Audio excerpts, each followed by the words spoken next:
புகார்களுக்கும் எந்த நடவடிக்கையும் இது வரைக்கும் கிடையாது.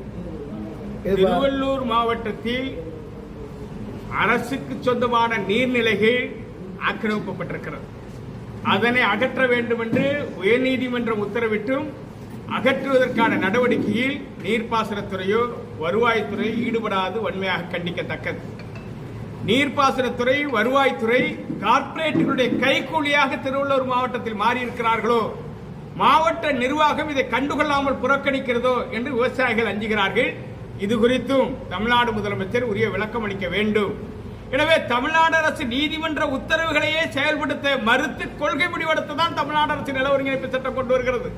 இந்த சட்டம் விளைநிலங்கள் விவசாயிகள் அனுமதி இல்லாமல் தன் விருப்பத்திற்கு அபகரித்துக் கொள்வதற்கும், அதை ஒட்டி இருக்கிற ஏரிகள், நீர்வழி பாதைகளான ஆறுகள், கண்வாய்கள் உள்ளிட்ட நீர்நிலைகளையும் ஒப்பந்தம் போடுகிற கார்ப்பரேட் நிறுவனங்கள் அபகரித்துக் கொள்வதற்கும் சட்டம் கொண்டு வந்து இந்தியாவிலேயே முதலில் நிறைவேற்றி இருப்பது தமிழ்நாடு அரசு தான்.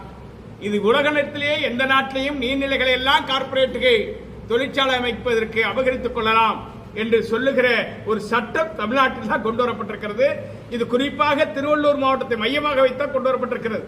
அங்கே இருக்கிற காட்டுப்பள்ளி துறைமுகத்தை நான் ஆட்சிக்கு வந்தால் அதை தடுத்து நிறுத்தி விடுவேன் என்று இன்றைய முதலமைச்சர் அன்றைக்கு வாக்குறுதி கொடுத்ததான் திருவள்ளூர் மாவட்டத்தில் வெற்றி பெற்றிருக்கிறார்.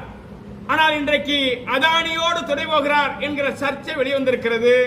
காட்டுப்பள்ளி துறைமுகத்துக்கு கிட்டத்தட்ட 3000 ஏக்கர் அளவிலான நீர்நிலைகள், அரசுக்கு சொந்தமான நீர்நிலைகள் தாரை வார்க்கப்பட்டுள்ளதாக இங்கே மிகப்பெரிய அதிர்ச்சியான செய்தி உலவி வருகிறது. இது குறித்தெல்லாம் தமிழ்நாடு முதலமைச்சர் விளக்கம் அளிக்க வேண்டும். இல்லையே இந்த மாவட்டத்தில் இருக்கிற விவசாயிகளை ஒன்றுபடுத்தி தீவிரமான போராட்டத்தில் களமிறங்குவோம். தீவிரமான பிரச்சார பயணங்களை கிராமங்கள் தோறும் மேற்கொள்ளுவோம். கிராமங்களில் விவசாயிகளை ஒன்றிணைத்து தமிழ்நாடு அரசின் விவசாய விரோத கொள்கைகளுக்கு எதிரான தீவிரமான போராட்டத்தை நாங்கள் துவங்குவோம்.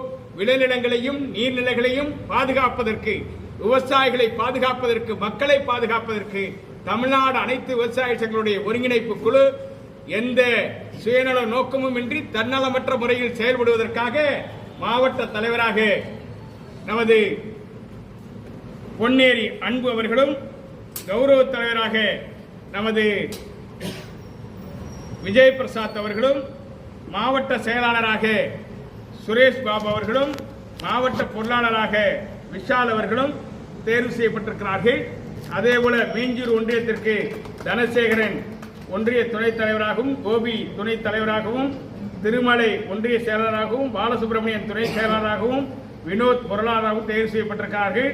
சோழவரம் ஒன்றியத்தில் வினோத் ஒன்றிய தலைவராகவும், எல்லாபுரம் ஒன்றிய பொறுப்பு தலைவர் கும்முடிப்பூண்டி சுகுமார் ஒன்றிய தலைவராகவும், பிரபாகரன் ஒன்றிய செயலாளராகவும், அதேபோல சென்னை மண்டலத்தினுடைய தலைவராக மீண்டும் செந்தில் வேலனும், நமது சீனிவாசன் அவர்கள், பொன்னேரி சீனிவாசன் அவர்கள் செயலாளராகவும், நமது மூத்த தலைவர் வெங்கடாத்திரி அவர்கள் கௌரவ தலைவராகவும் தேர்வு செய்யப்பட்டிருக்கிறார்கள்.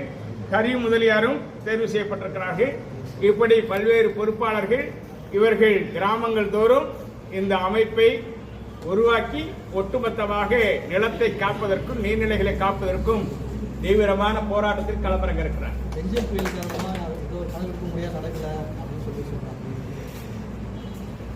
இந்த மாவட்டம் கொசஸ்தலை ஆறு, ஆரணி ஆறு, வெள்ளப்பெருக்கால் தொடர்ந்து பாதிக்கப்படுகிற மாவட்டம். இது பேரிடர் பாதிக்கிற மாவட்டமாக தமிழ்நாடு அரசு அறிவிக்க முன்வர வேண்டும். இந்த மாவட்டத்தில் நீர்நிலைகளால் சூழப்பட்ட, நீரால் சூழப்பட்டு பெரு வெள்ளப்பெருக்கு ஏற்பட்டு பாதிக்கப்பட்டிருக்கிற பயிர்களை உரிய முறையில் அரசு வெளிப்படைத்தன்மையோடு கணக்கெடுப்பு நடத்தி கிராமங்கள் தோறும் பாதிக்கப்பட்ட பயிர்களுடைய அளவு, பெயர் பட்டியலை வெளியிட வேண்டும். அவர்களுக்கு உரிய இழப்பீடும், காப்பீட்டிற்கான இழப்பீடும், இடுபொருள் இழப்பீடு பெற்றுத் தருவதற்கு தமிழ்நாடு அரசு திறந்த மனப்பான்மையோடு செயல்பட முன்வர வேண்டும் என்று வலியுறுத்துகிறோம். நன்றி.